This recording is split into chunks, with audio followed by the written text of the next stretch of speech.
Luto naman po tayo ng ampalaya. Yan po, sibuyas at bawang. Kulo po natin ang tomatoes. Yan. Lagyan po natin ang paminta.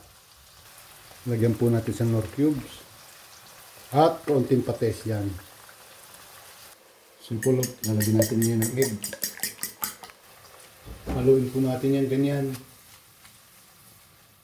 Yan. Ito po yung ampalaya galing freezer. Yan. Ito po, hulog na natin yan.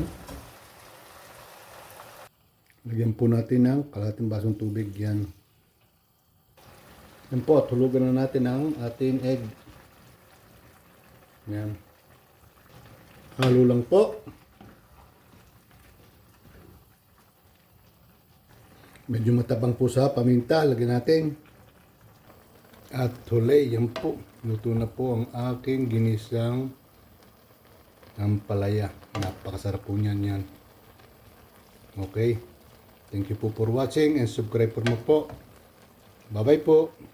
Yan po. Napakasarap niyan. Oh.